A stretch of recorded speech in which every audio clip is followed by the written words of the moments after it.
Dia adalah musuh yang sangat kuat, tapi bukan berarti musuh yang tidak dapat dikalahkan. Karena itu kita harus gunakan semua modalitas.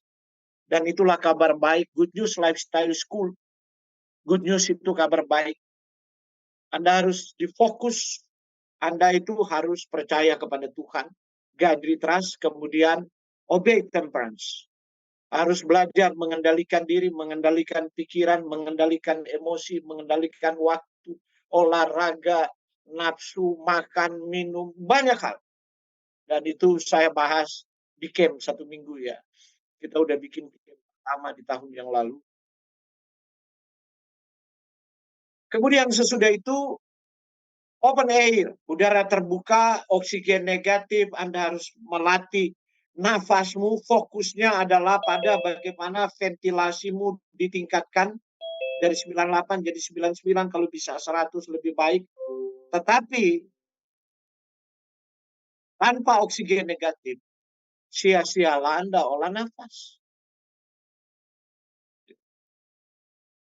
Sebab oksigen positif itu yang bertanggung jawab terhadap banyak persoalan kesehatan termasuk mutasi. Oke. Sesudah itu daily exercise, kemudian nutrition, excellent rest, water and sunshine.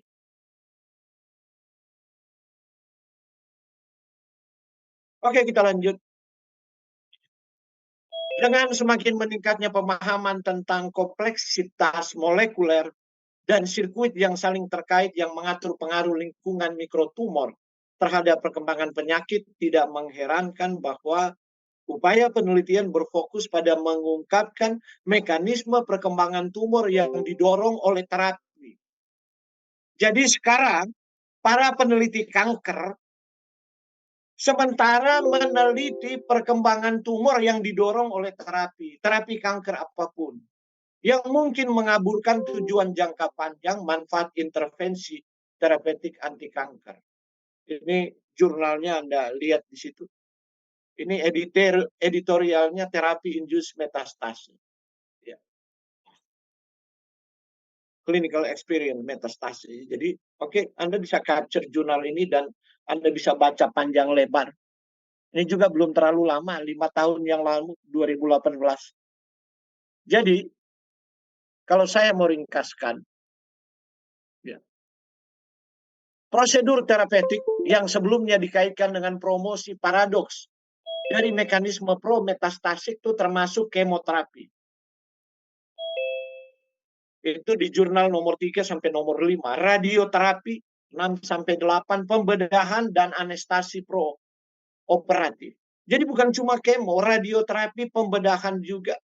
Pembedahan invasif dan anestesi itu yang dibuat untuk pembedahan perioperatif itu semua telah diselidiki, ya, pro metastasi. Nah, paradigma umum dari semua terapi ini adalah kemampuan mereka menginduksi respon host sistemik yang memberikan efek antitumoral dan secara paradoks menginduksi lingkungan proinflamasi yang mendukung ciri-ciri penting kanker. Nah, saya sudah membahas waktu lalu. Jika saya membahas tentang Good News Lifestyle School for Cancer Metabolism, nah saya membahas metabolisme sel kanker. Di dalamnya kita bahas metabolisme kanker berkaitan dengan lemak, protein, karbohidrat. Nah, selalu saya mengingatkan, jika makanan kita, sumber energi utama kita itu pro-inflamatorik, maka kita membangunkan sel kanker walaupun dia sudah tidur. Dan kita mendukung dia untuk metastase.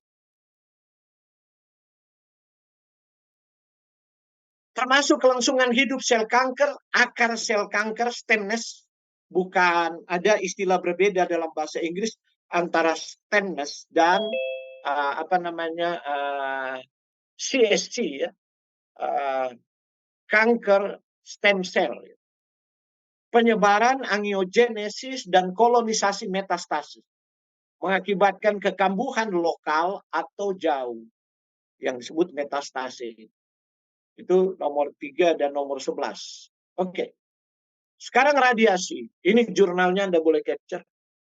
Radiation therapy induced metastasis, radiobiology and clinical implication. Ini 2018 juga jurnalnya.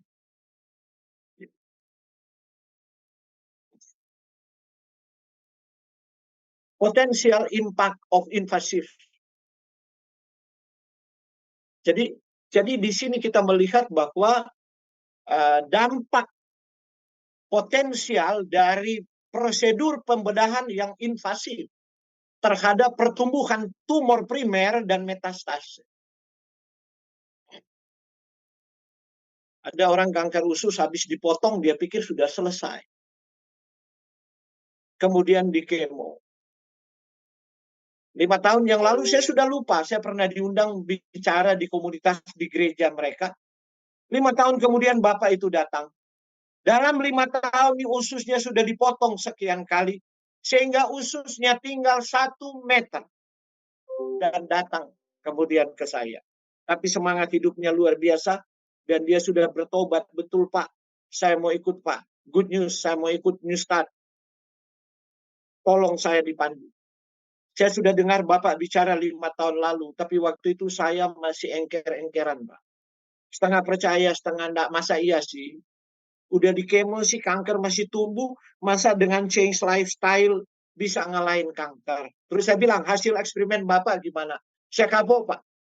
Tuhan masih beri saya kesempatan, walaupun dokter saya nggak percaya, saya masih hidup dengan usus 1 meter. Saya aja bingung, saya nggak percaya. Kemudian dia kasih segebok ini karena dia dioperasi di kemo di luar, bukan di Indonesia, tebal sekali dia punya rekam medik. Saya baca, kemudian saya lihat, wah, saya bilang ini nggak masuk akal. You masih hidup.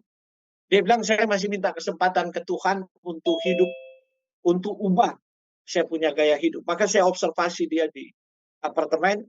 Kemudian waktu itu sudah buntu, dia punya kolonoskop itu sudah buntu. Dia nggak bisa lagi di kantungnya itu, dan dokter sudah katakan sebenarnya sesudah selesai operasi, jika dalam 3 bulan dia buntu lagi, sudah berakhir. Tidak ada apapun yang bisa dibuat. Dan ya, puji Tuhan, hanya dalam nggak sampai seminggu sih, dia bisa lagi, dan dia tambah semangat lagi. Ya. Cuma akhir-akhir ini saya udah nggak ada kontak lagi ya. Oke, kita lanjut. Oke, ini yang reference tadi, kalau saya capture jurnalnya nanti Anda baca aja sendiri deh. Ya. Prinsip mekanistik dari metastase akibat kemoterapi seperti ini. Paradigma menyeluruh tentang bagaimana kemoterapi menghasilkan lingkungan mikrotumor yang mendukung metastase diilustrasikan pada gambar nanti ya. Saya tunjukkan gambarnya. Nah, kemoterapi yang sitotoksik, kemoterapi semua memang sitotoksik, bertindak sebagai stresor penting pada tumor primer yang tujuannya menyebabkan kerusakan jaringan, peningkatan radikal bebas, ROS, hipoksia, dan apoptosis pada sel kanker. Sebab sel kanker ini kan tidak punya program bunuh diri, apoptosis. Selalu saya katakan bahwa Anda harus selalu ada di benak Anda penyintas kanker itu, yaitu apoptosis, angiogenesis, proliferasi. Kalau Anda mau belajar tentang kanker, ini istilah-istilah terminologi yang mesti ada di benak. Sebab tujuan dari modalitas terapi apapun, sasarannya ke situ. Anti-angiogenesis, anti-proliferasi, menyebabkan apoptosis. Kemudian memblok, misalnya terapi-terapi target untuk memblok cara kanker mengkamuflase sehingga tidak terbaca oleh sistem imun seperti PDL1. Ya. Kemudian menekan REB2 yang Anda bilang HER2 itu, REB2 itu ERB2. Ya. Itu satu protein kecil. Nah, dan ada banyak lagi, ada banyak molekul, nanti sebentar kita lihat ya. Nah, ini mendorong pelepasan sitokin dan kemokin proinflamasi secara lokal dan sistemik yang secara kolektif disebut badai sitokin. Nah, oke, Anda sudah tahu istilah badai sitokin gara-gara pandemi ya. Sampai orang di pasar pun tahu, orang mati bukan karena virus, mati karena respon sistem imun kita untuk berkelahi dengan virus ini menghasilkan badai sitokin. Seperti itu. Nah, jadi badai sitokin ini jika tidak bisa diselesaikan oleh sistem antioksidan seluler kita, yaitu glutathione, SOD, yang dibuat oleh tubuh kita, katalase, dan lain sebagainya. Dan kemudian kita tidak makan sayuran, buah-buahan yang mensupport dengan antioksidan pada saat kita kemo itu, maka badai sitokin ini akan kemana-mana. Seperti orang mati dengan virus corona karena badai sitokin. Maka kalau ada orang mati sementara di kemo, ya badai sitokin. Itulah sebabnya saya juga sedang mengamati, mempelajari, termasuk diri saya sendiri. Apakah kanker saya metastasis sekarang ke tulang itu karena saya kena COVID, dan sebelum kena saya divaksin. Vaksin itu kan dikasih virus untuk berkelahi dengan tubuh saya. Gitu kan. Sebab itu terjadi pada tahun ini. Sudah saya divaksin. Sesudah saya menderita COVID. Saya kena COVID. Padahal saya telah survive 28 tahun. Ya. Nah, sitokin ini pada dasarnya disekresi oleh sel inang yang membaca stres. Seperti makrofag yang tinggal di jaringan. Ini kan tugas makrofag kan. Ini kan membunuh kuman, membunuh virus, bakteri, memakan sel kanker. Tuhan sudah bikin. Anda silakan klik di YouTube Pak Jarod. Saya kan diundang berapa kali, 4 kali atau berapa kali bicara di YouTube ya. Saya sudah bicara dasar-dasar sel kanker. Dan bagaimana sistem imun yang dibuat Tuhan, pasukan pemukulnya berlapis-lapis. Seperti angkatan udara, angkatan darat, angkatan laut gitu. Sehingga secara ideal maksud Tuhan agar supaya umat manusia itu tidak kanker. Bahkan bukan cuma itu, Tuhan telah memberi makanan di alam dengan berbagai nutrisi dan fitokimia yang jika dimanfaatkan secara benar, dikelola secara benar, kalau boleh jangan sampai kanker. Begitu cara Tuhan berpikir gitu loh. Tapi cara manusia berpikir kan lain. Kalau boleh sakit dulu, baru kemudian cari obatnya. Ini kan man's plan, berbeda dengan God's plan. God's plan to educate, man's plan to medicate.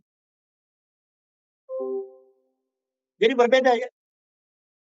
Jadi kalau di sini mohon maaf ada orang Kristen, karena saya Kristen, saya mohon maaf untuk keyakinan yang lain. Saya mau bicara dari perspektif Kristiani ya. Kita pikir God's itu medicate.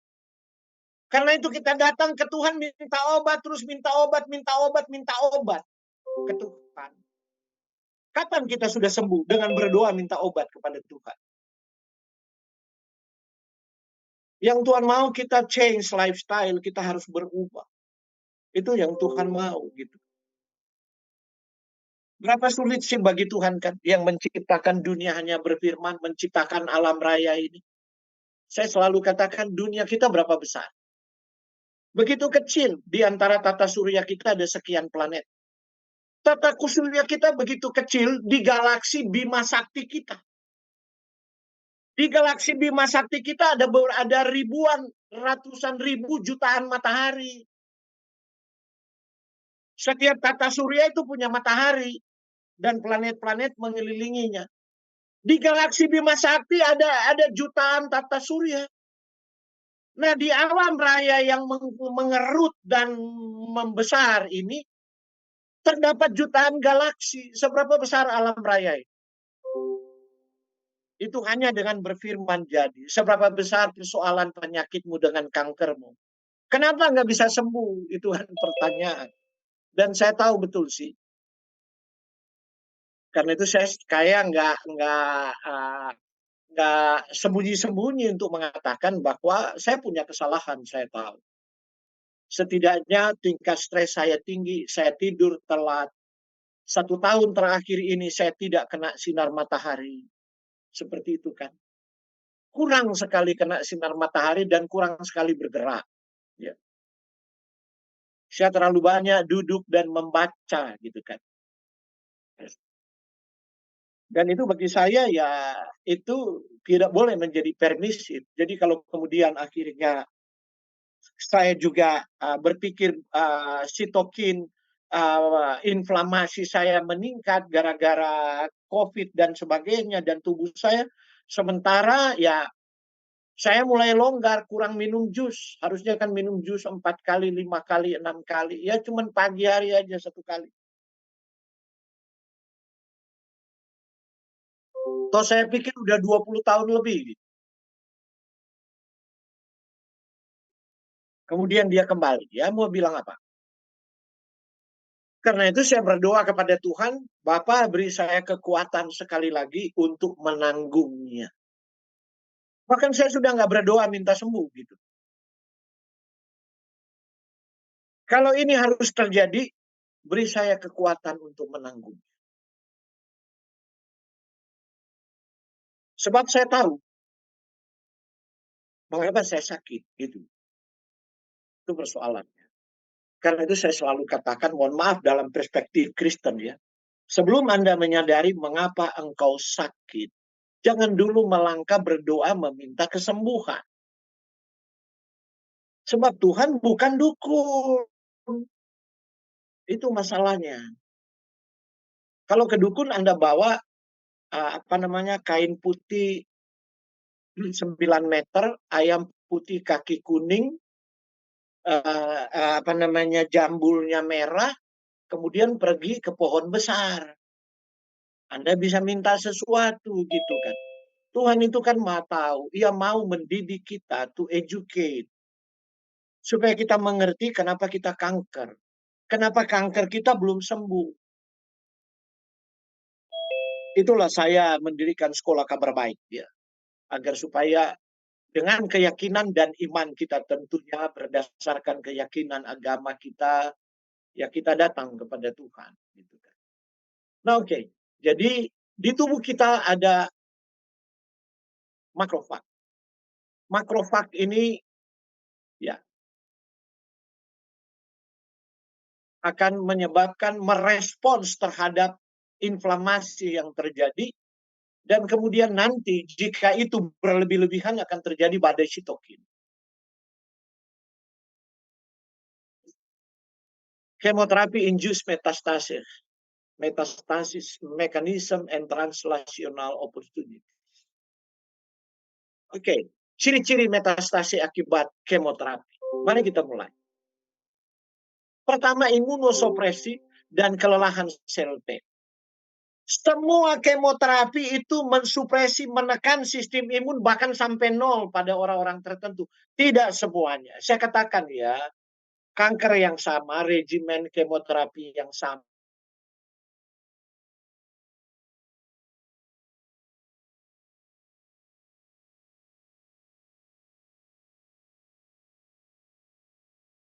Orang tidak sama, karena itu saya selalu tegur kalau orang teriak-teriak di grup saya. Aduh, saya begini-begini, siapa yang pernah kemo begini, efek sampingnya apa? Buka aja di Google loh. Tanya, efek samping ada ratusan di situ. Si A mungkin kena 1 sampai 2, yang lain 3 sampai 4, yang lain 6 sampai 10. Enggak sama. Gitu kan. Jadi waktu Anda bersedia di kemo, Anda harus tahu konsekuensinya. Nggak usah panik gitu loh. Itu tidak mendidik intelekmu gitu loh. Karena itu sebelum kemo, sekali lagi karena dia beragam efeknya, jadi lebih baik sebelum di kemo itu beda juga sih. Jadi ada kalau di barat ya, Jadi sebelum kemoterapi dibuat, jadi ada semacam ini prakemo. Dokter itu menjelaskan, atau ada tim dari dokter atau perawat menjelaskan semua efek samping dan apa yang akan dibuat secara hati-hati. Jika terjadi ini, kami akan gunakan ini, terjadi begini, akan begini. Sehingga waktu orang menjalani kemo, dia merasa sangat nyaman. Gitu. Sehingga dia udah tahu. Dia sesak nafas, dia nggak perlu panik. Dia rasa nyeri di sini, nggak perlu. Sebab sudah diberitahukan dan tim dokter udah katakan, kami telah berpengalaman puluhan tahun, jadi kami udah tahu langkah apa yang harus dibuat.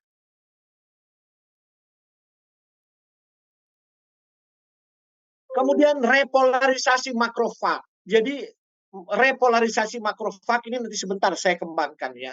Ini berbicara makrofag M1, M2. Ini penting untuk kita tahu sifat dari makrofag ini.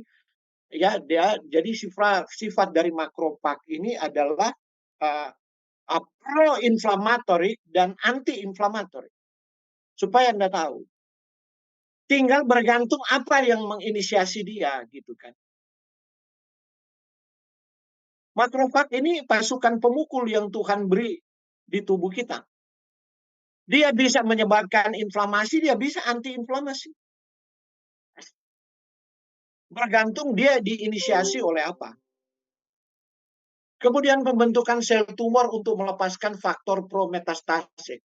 Itu eksosom dan vesikel ekstraseluler.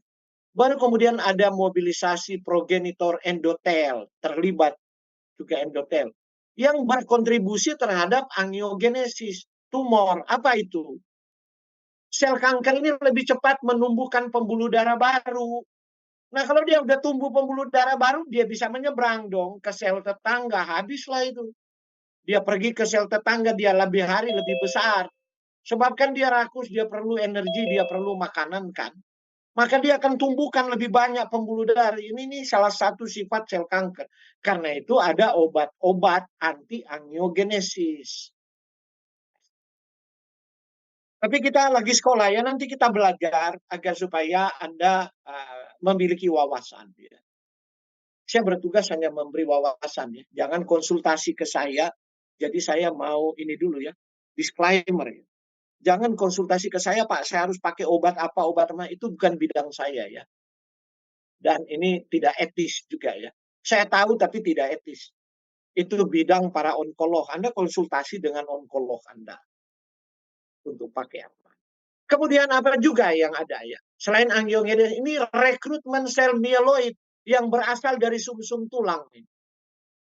Termasuk makrofag T2 yang tinggi perivaskular yang menyusun pintu yang namanya TMEM. Dan makrofag yang disebut VEGF R3 yang tinggi yang mendukung terjadi limfaneogenesis tumor. Apa itu? Ya, perkembangan sel kanker di saluran limfa.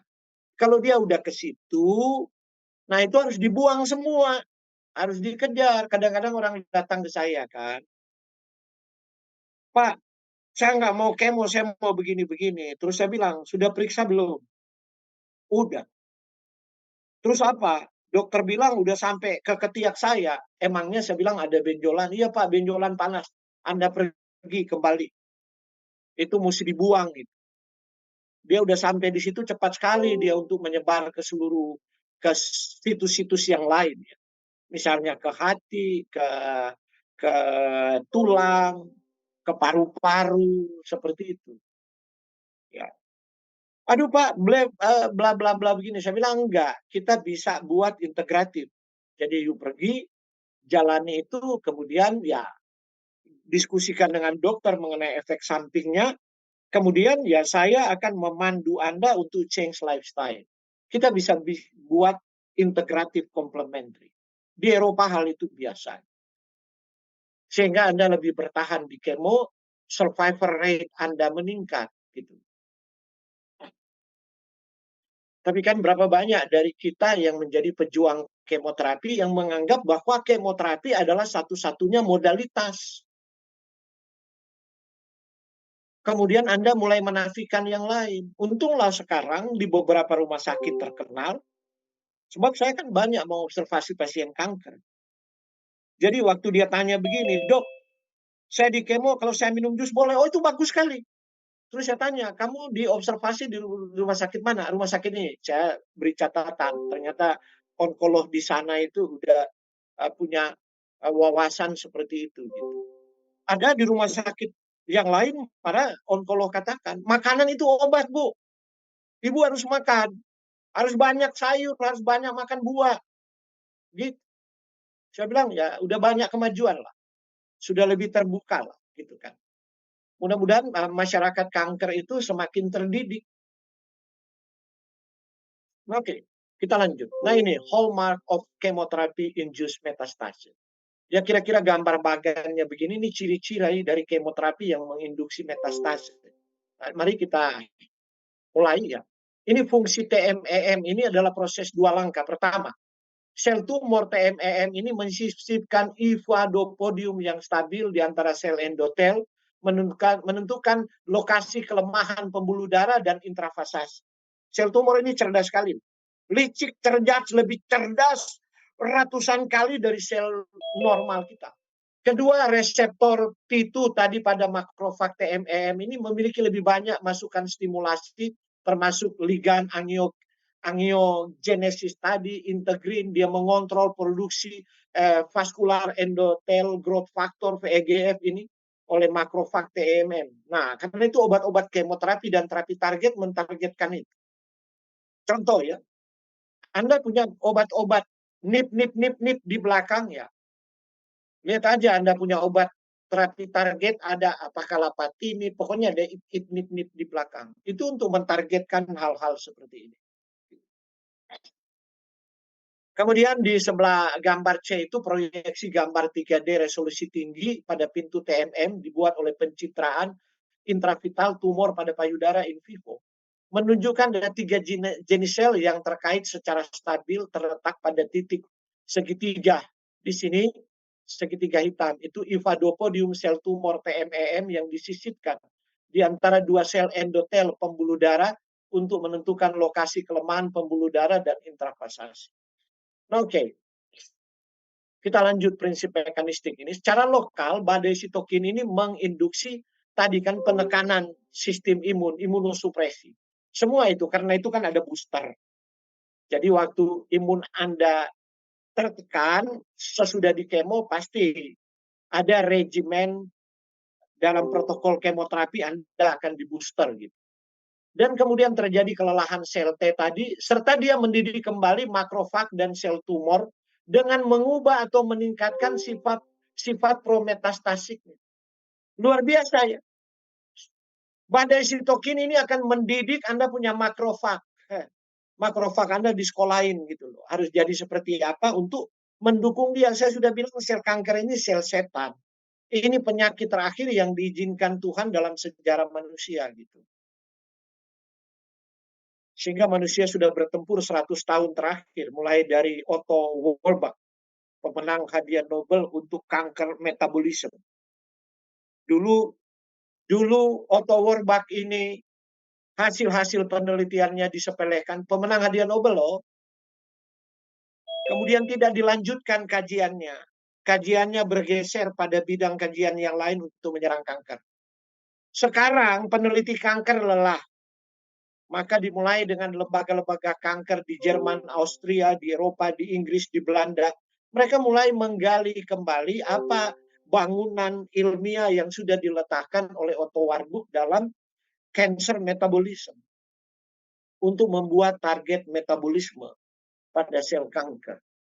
Karena kemoterapi ya sudah nggak dilanjutkan lagi. Karena itu obat-obat kemo yang digunakan sekarang adalah obat-obat kemo yang sudah sangat lama. Nggak ada lagi penelitian ke arah situ. Penelitian bergeser ke terapi target. Target hormonal juga sudah selesai. Ya. penelitian kemudian pada target sistem imunoterapi namanya. Sekarang kemudian bergeser lagi pada generasi keempat target metabolisme. Oke, secara sistemik badai sitokin ini memobilisasi nenek moyang yang berasal dari sum tulang, sel mesenkim, ke lokasi tumor primer atau sekunder di mana mereka dapat pada gilirannya mengatur, memfasilitasi perolehan ciri-ciri kaskade metastase.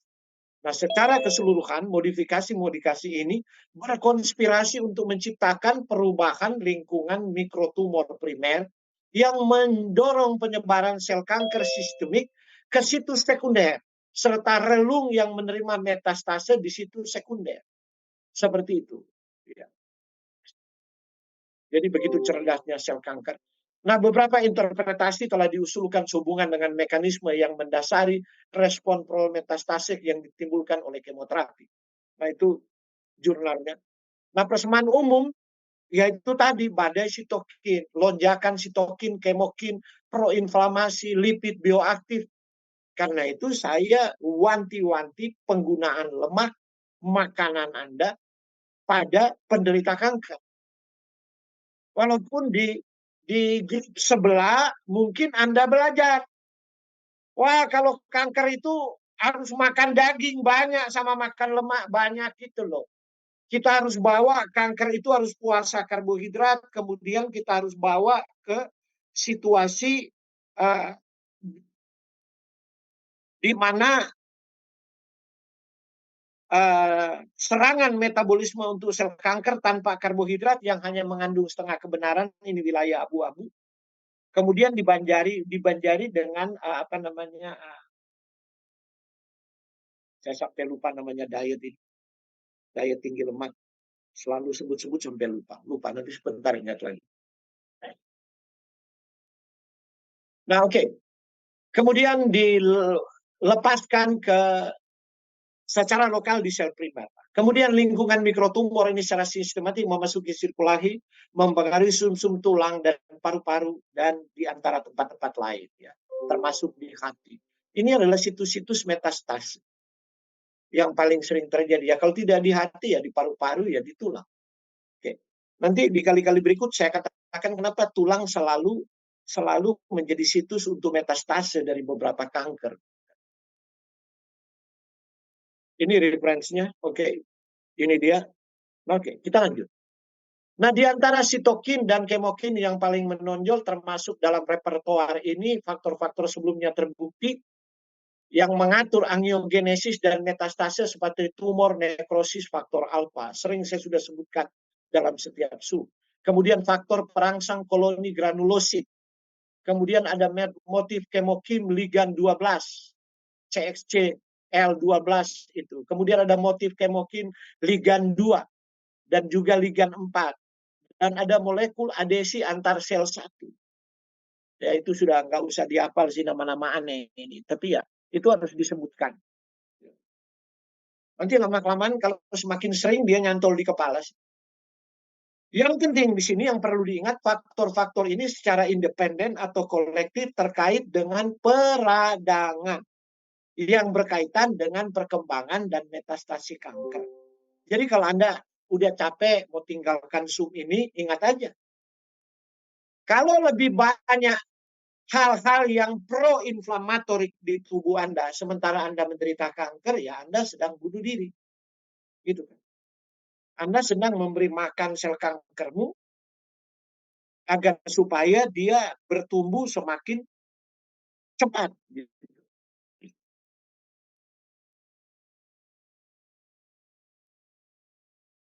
Oke, ini referensinya. Kita udah sampai 26 ya. Nah, munculnya badai sitokin sebagian besar mencerminkan akibat gabungan langsung dan tidak langsung dari kerusakan jaringan sitotoksi. Jadi kan kalau di kemo tadi itu kan mendorong sel kanker untuk mati. Nah, disitulah terjadi badai sitokin. Misalnya peneliti yang namanya Gartug dan rekannya menunjukkan sisa-sisa yang dihasilkan oleh kemoterapi dapat secara langsung menstimulasi makrofag untuk memulai lonjakan sitokin yang mendorong tumor untuk metastase. Sekarang pertanyaan, berapa cukup kemoterapi itu untuk membunuh sel kanker supaya tidak berlebihan dan kemudian menstimulasi makrofag. Disinilah diperlukan pengalaman klinis yang piawai dari seorang onkolog. Sehingga dia tahu untuk menggunakan dosis berapa banyak. Sehingga tidak menstimulasi makrofag, tidak juga membuat sel kanker itu tidak mati.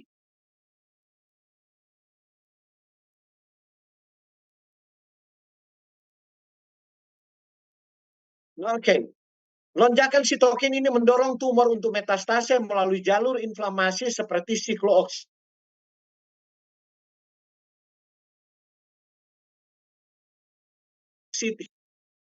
Ini jurnalnya.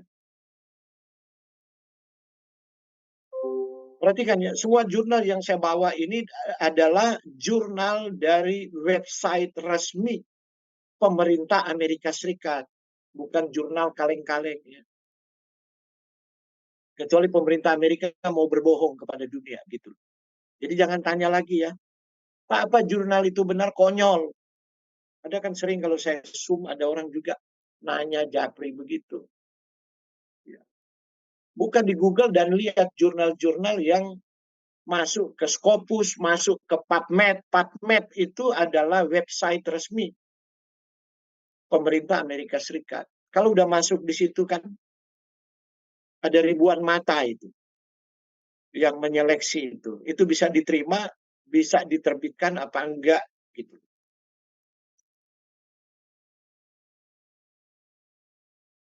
Sejalan dengan itu, ada peneliti Chang dan rekannya melaporkan bahwa metastase yang diperbuluk oleh kemoterapi bergantung pada keberadaan gen yang namanya ETF3 yang diinduksi oleh stres dalam sel stroma. ETF3 ini adalah anggota keluarga faktor transkripsi ATF dan CREB. Perlu dicatat bahwa gen ETF3 ini diekspresikan pada tingkat rendah atau basal dalam sel normal. Jadi dia nggak bersalah. Pada sel normal dia diekspresikan rendah. Namun ekspresinya diperkuat secara signifikan kalau ada sinyal stres. Dan berikatan dengan sejumlah besar situs pada genom. Nah, stres itu kan bisa terjadi tadi oleh kemoterapi, stres itu bisa terjadi oleh radikal bebas yang bukan kemo, ya. Waktu pada tahap inisiasi kanker, sebelum Anda kemo itu mengapa kanker berkembang, dan saya sudah bahas beberapa kali itu ya. Jadi kanker berkembang singkatnya karena ada ros.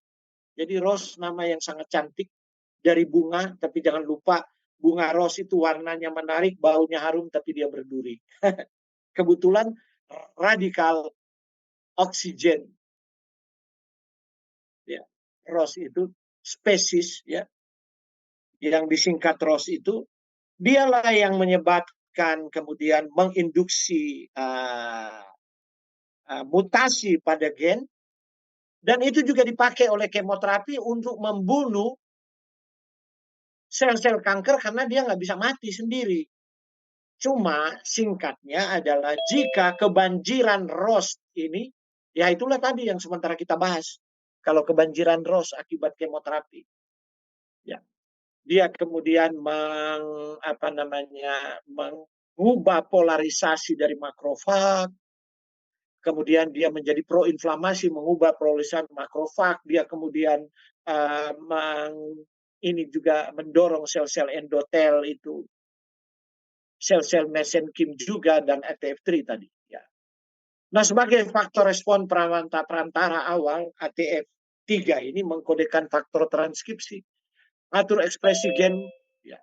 Tidak mengherankan jika gen target ini mengkode sitokin dan kemokin, terlepas dari sinyal yang menginduksinya. Jadi, fungsi penggabungan ATF3 adalah memodulasi badai sitokin yang memicu lingkungan mikrotumor prometastase. Oke. Menariknya bahwa kemoterapi tertentu, kita masih lebih menjurus lagi. Contoh paklitaxel. Ini dari tanaman Taxus. Taxus itu sejenis pinus yang ditemukan di Australia. yang dipakai oleh suku-suku aborigin. Mereka minum kulit batang pohon pinus itu, sekarang ditanam di Sumatera. Ada satu kabupaten disuruh tanam oleh bupatinya karena tahu pinus itu pinus obat. Nah, sempat orang hebohkan di apa namanya di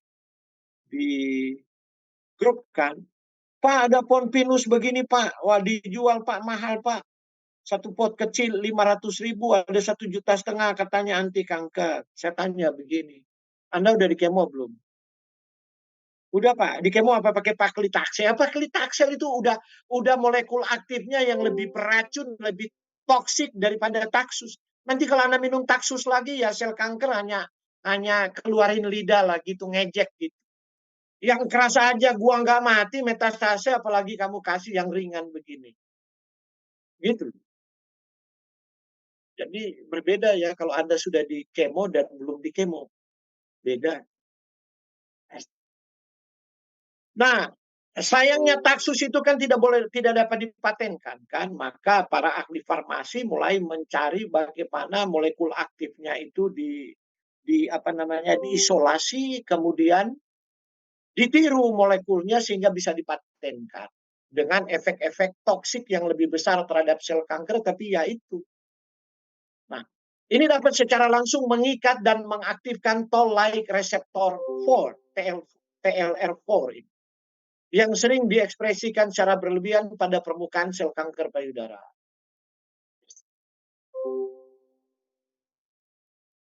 Selain itu, sel imun bawaan dan dengan demikian meningkatkan regulasi berbagai regulator proinflamasi yang mendorong limfangiogenesis dan metastase jauh. Oke, ini agen penstabil mikrotubulus paklitaxel. Dia bisa mengaktifkan itu.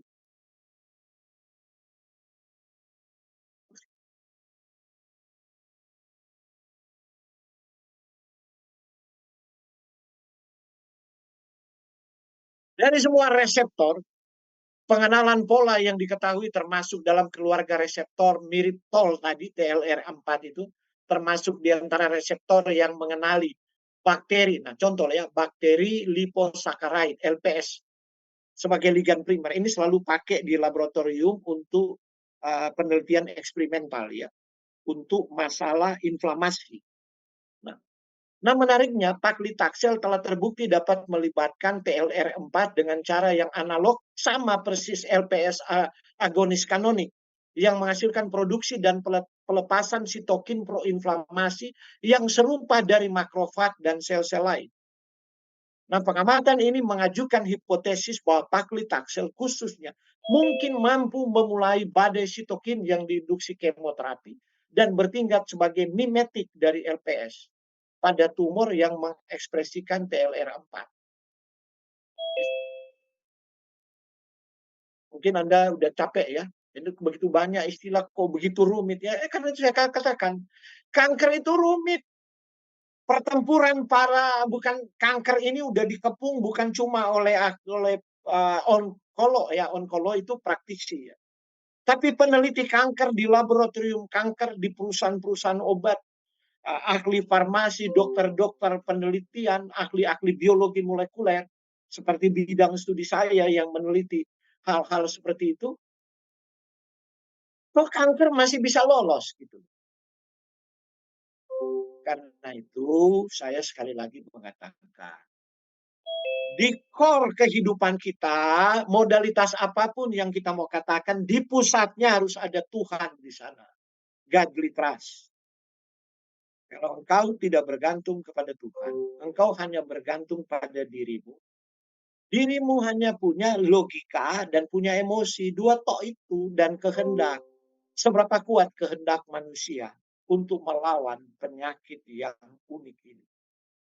Seberapa kuat pikiran logismu?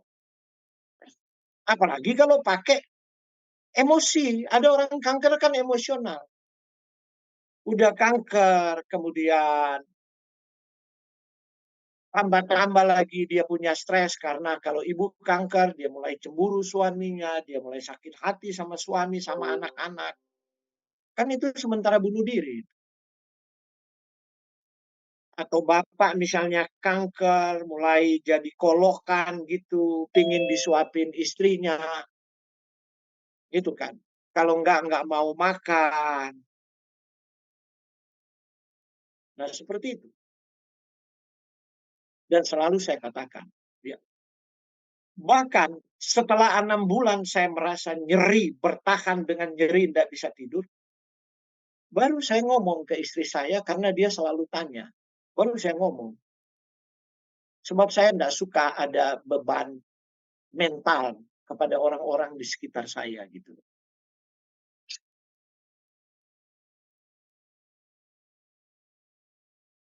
Wong saya tahu penyakit saya, kesalahan saya kok. Jadi ya tempat saya curhat-curhat ya hanya ke Tuhan aja. Meminta pengampunan, meminta kekuatan, meminta hikmat, meminta kehidupan. Seperti itu. Sederhana kan? Anggaplah Tuhan itu sahabatmu gitu. Lebih banyak curhatlah ke Tuhan gitu kan. Itu harus ada di core dan percaya ia punya kuasa untuk menyembuhkan tentunya jika Anda mengikuti hikmat yang dia berikan gitu kan. Kan Tuhan punya obat. Nah, oke, saya sudah sering zoom itu hanya untuk mengikatkan. Ini reference kita sudah sampai ke 35 ya.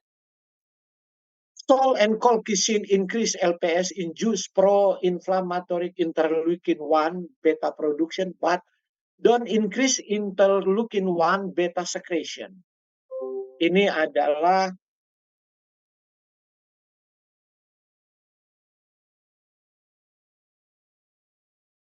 masalah ya yang kita perlu tahu ya.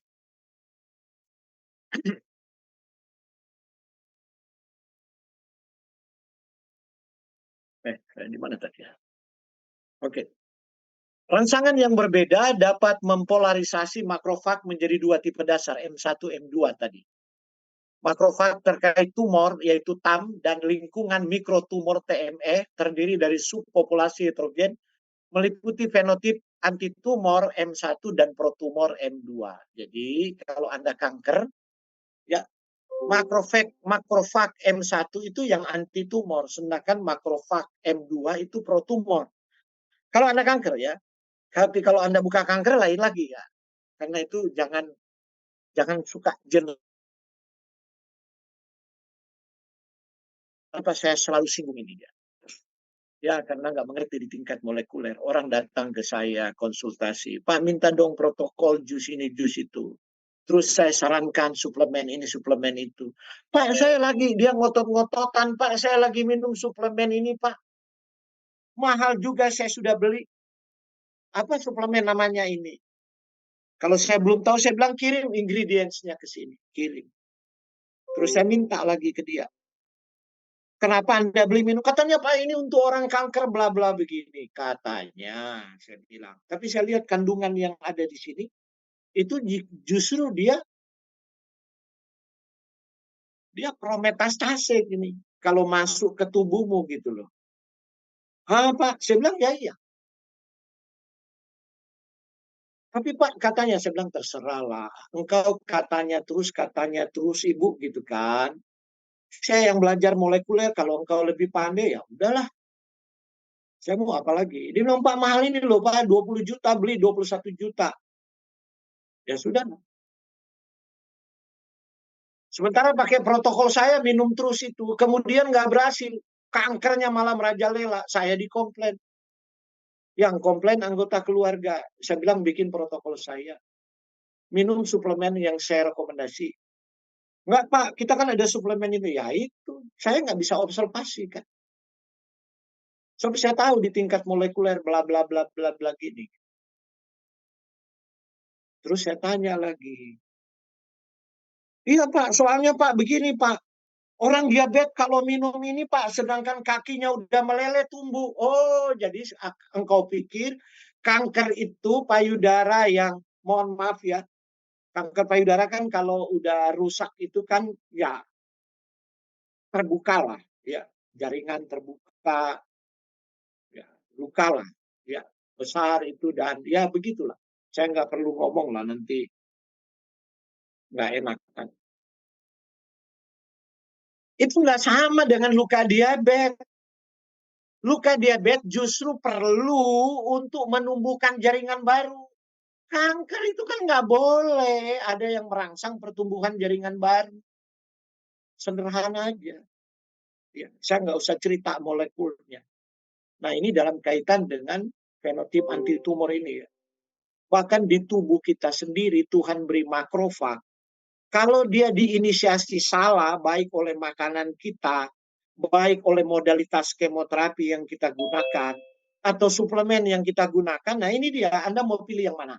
Tuhan hanya beri makrofag, tapi polarisasi kita yang tentukan. Mau anti tumor atau pro tumor. Dia ada di tubuh kita loh. Kita nggak bisa lari kemana-mana.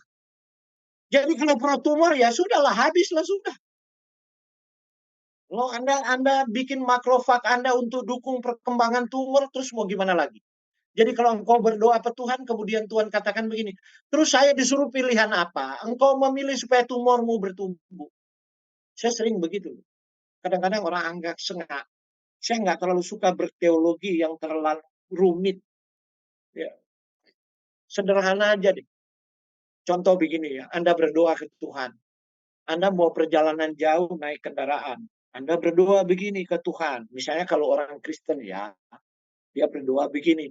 Bapa di surga, tolong dalam perjalanan supaya tidak terjadi tabrakan, supaya kendaraan tidak masuk jurang, supaya ban tidak kempes, supaya roda tidak lepas dari mobil, supaya sopir tidak ngantuk tapi matanya awas. Bagus semua kan?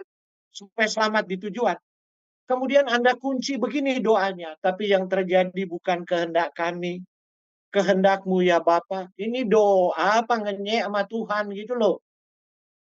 Ini doa apa mengejek Tuhan sih? Saya nyatanya kalau jujur. Kita udah minta semua agar supaya kita selamat, yang bagus-bagus. Sekarang kita bilang bukan kehendak kita yang jadi kehendak Tuhan. Anda kasih pilihan apa ke Tuhan? Gitu. Mengerti kira-kira enggak? Sederhana kan? Sama seperti ini, Anda telah memilih dengan gaya hidupmu, pola makan, pola pikir, pola tidur, dan lain-lain untuk mendorong protumor M2 dari makrofag. Sekarang engkau berdoa minta kesembuhan ke Tuhan. Kemudian kalau Tuhan tanya, Tuhan jadi manusia dan tanya sama kamu. Sekarang engkau suruh saya pilih apa Anda dong. Gitu loh. Saya mau kita gunakan nalar kita loh. Gitu kan. Karena itu saya katakan kadang-kadang kanker menjadi rumit karena kita terlalu rumit. Kita unik dan rumit gitu. PAM ini secara dominan memainkan peran yang mendorong tumor mirip M2 di TME tadi. Lingkungan mikrotumor. PAM itu sudah tahu kan makrofag terkait tumor. Dia mengatur berbagai efek ganas seperti angiogenesis, pertumbuhan pembuluh darah baru, penekanan sistem kekebalan, sehingga apa?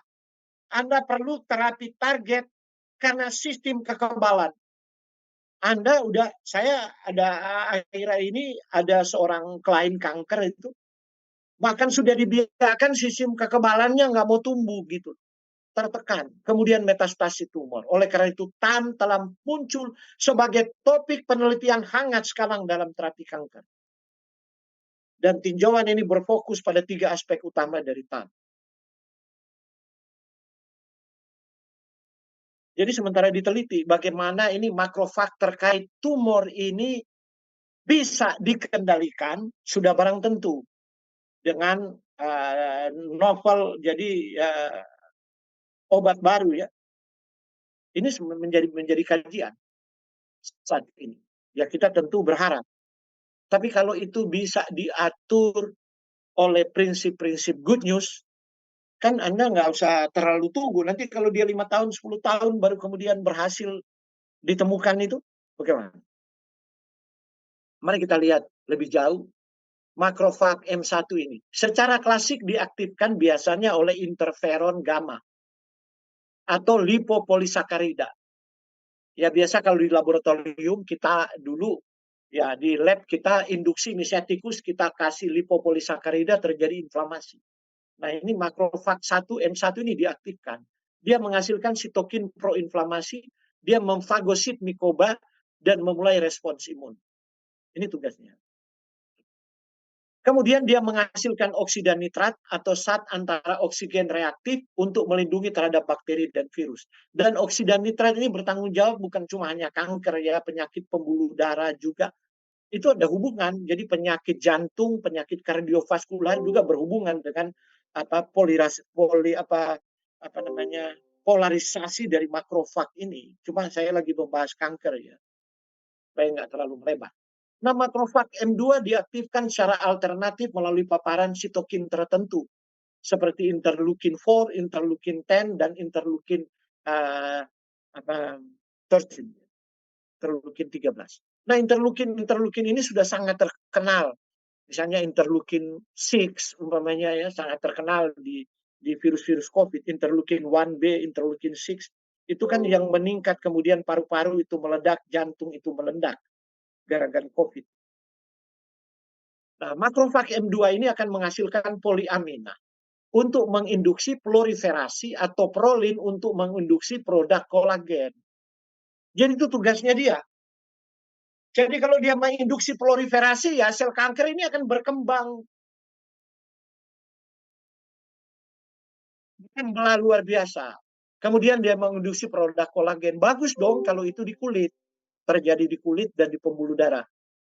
Tapi kalau itu diperlukan oleh sel kanker untuk membuat vaskularisasi baru gitu kan. Karena itu saya katakan, ya, saya malah mencurigai ibu-ibu yang cenderung kanker payudara, apakah dulu suka suntik kolagen atau minum-minum kolagen gitu untuk kecantikan dan untuk kanker-kanker yang lain.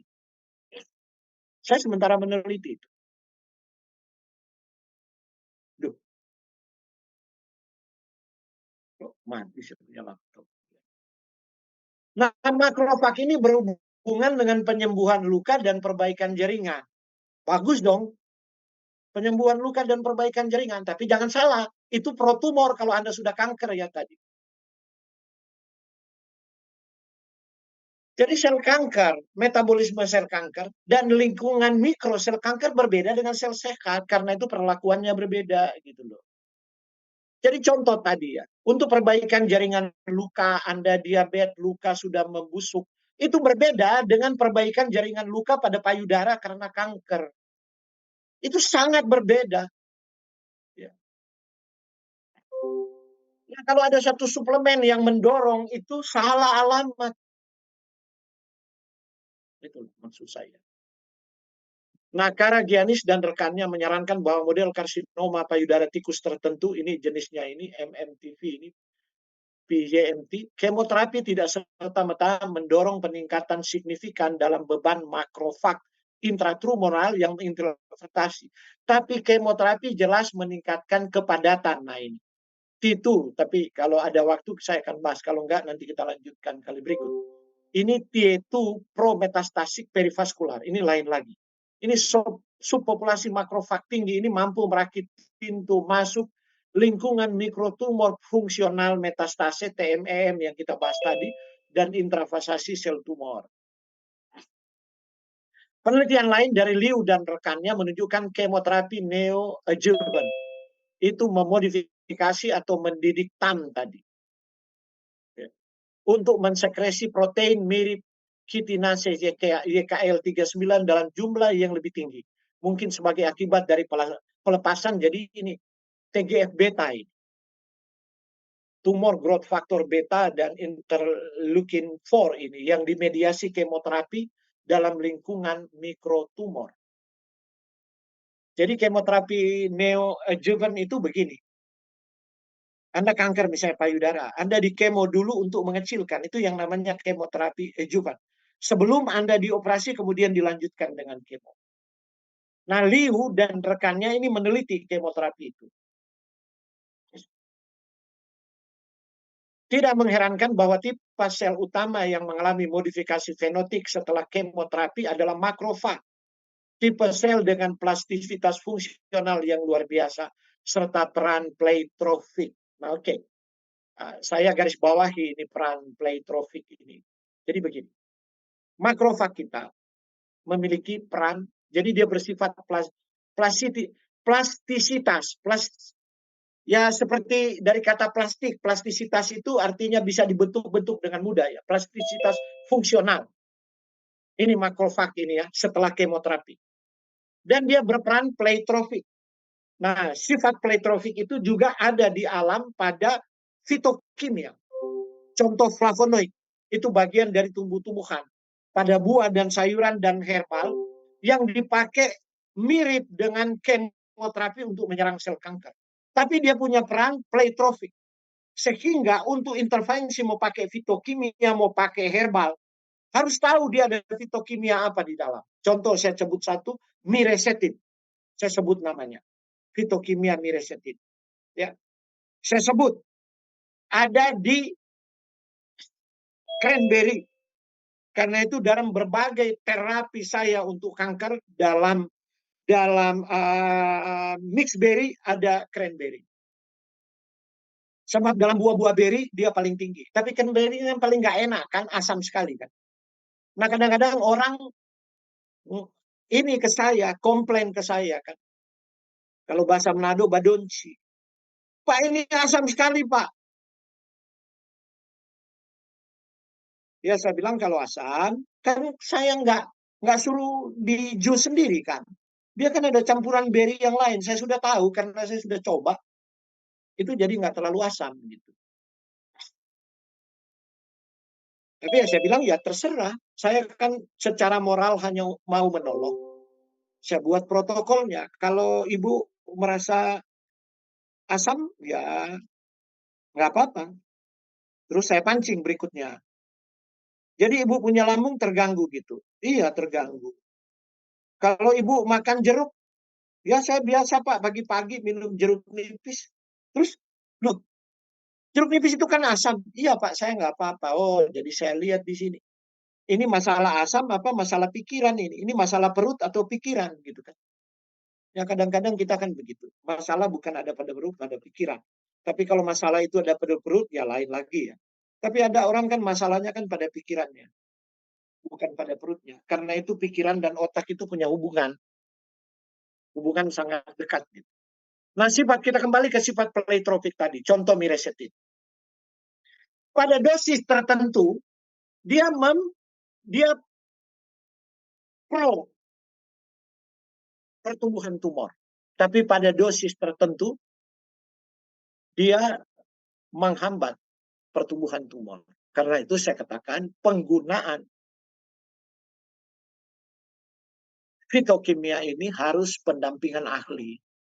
Berapa banyak dosis yang harus digunakan dan apakah itu dosis tunggal atau seperti bola kaki kita harus menggabungkan berbagai fitokimia ini untuk menyerang sel kanker.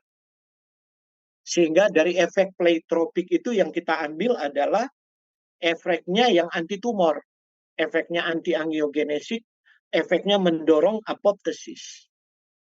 Seperti itu. Oke. Nah ini the chemokine system in diverse form of macrophage activation and polarization. Oke. Ini 2004 di jurnal kami. Nah selain makrofag sudah disebut-sebutkan tadi, ada sel-sel endotel juga telah terbukti dibentuk kembali setelah kemoterapi untuk beradaptasi dan mengakomodasi lingkungan mikroprometastasik yang baru, misalnya Denon. Dan rekannya menunjukkan bahwa pengobatan kemoterapi meningkatkan ekspresi dari vascular endothelial growth factor receptor 1 dalam sel endotel paru. Jadi yang kanker paru di sini harus pahami. Itulah sebabnya sesudah regimen kemoterapi yang saya tahu kanker paru itu kalau nggak salah kemoterapinya ada paclitaxel juga ya. Sesudah itu dipakailah terapi target VEGFR. Karena ekspresi ini meningkat. Nah ini gabungan yang benar. Gitu kan. Jadi sekali lagi saya katakan bahwa jika diberi secara tepat, maka yang satu kemoterapi benar dan secara medis dalam kajian itu memang membunuh sel yang bisa bunuh diri. Cuma kan tadi dia menyebabkan dia menyebabkan efek metastase yang didorong pada banyak hal. Ya.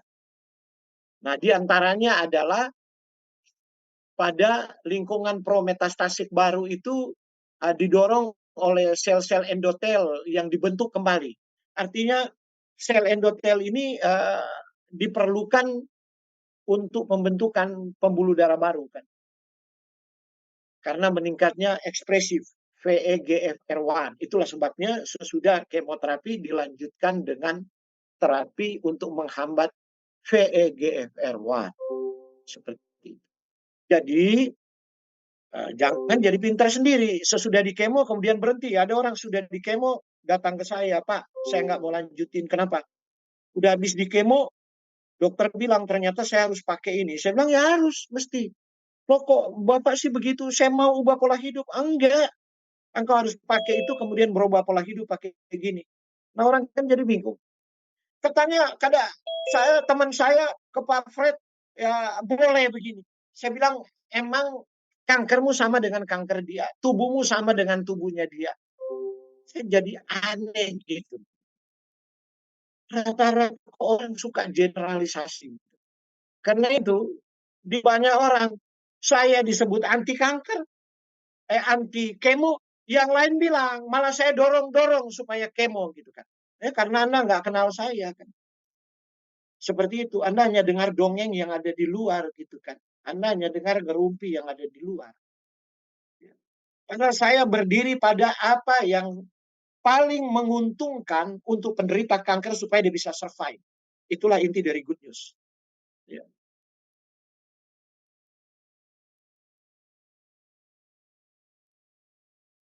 Ada yang saya katakan, saya malah secara eksplisit atau implisit mendorongnya untuk berhenti. Ada malah saya dorong adalah untuk integratif. Anda harus kemo sementara pakai ini agar supaya hasilnya bisa lebih maksimal. Nah sayang kalau Anda hanya mendengar dari sisi satu orang yang saya ngomong begini, Anda nggak dengar yang lain. Terus mulai justify. Nah itu kan kekonyolan di negeri ini kan. Kita lebih suka dengar dongeng, lebih suka ngerumpi. Karena itu kalau di keluarga, saya mengajar istri dan anak saya. Bahkan istri saya kalau cerita, si Anu begini, si itu enggak. Saya bilang enggak, saya enggak mau ngomong. Saya enggak mau layani omongan seperti itu. Papa enggak percaya, nanti lihat ya akan jadi begini. Saya bilang biarlah supaya terbukti.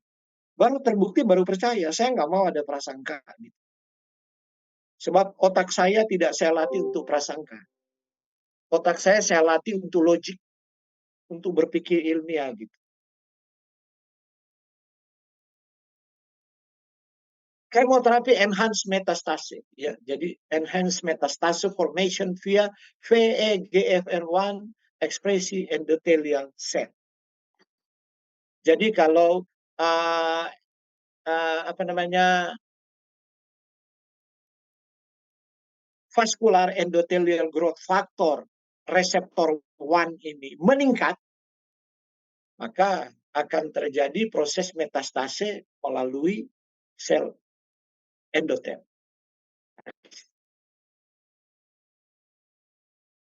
Analisis lebih lanjut mengecualikan kemungkinan bahwa sel endotel yang mengekspresikan VEGFR1 secara berlebihan adalah sel hematopoietik pengekspres VEGFR1 dan dimobilisasi kemoterapi dari sumsum tulang yang juga telah didokumentasi berperan dalam induksi relung premetastase dengan jelas menunjukkan bahwa kemoterapi dapat menimbulkan respon prometastase di lingkungan mikroprimer dan sekunder dengan mendidik sel inang yang berinteraksi dengan sel tumor.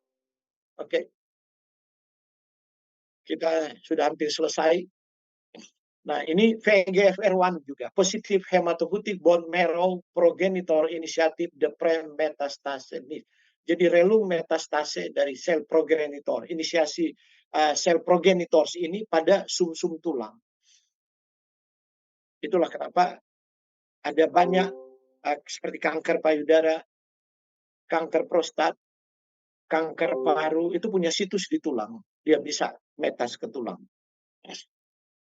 Selain makrofag tadi, sel endotel ada sel mesenkim juga, dan nenek moyangnya juga dapat mengalami gangguan fungsional untuk mendorong perkembangan dan dari sel kanker kemoterapi.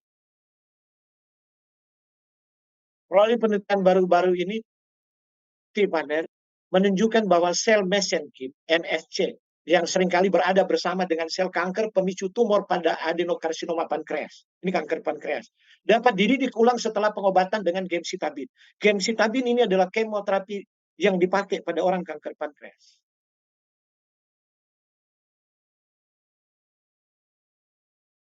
Untuk mensekresikan motif kemokin ligan 10 secara lokal untuk mendukung memperkaya kompartemen sel induk kanker.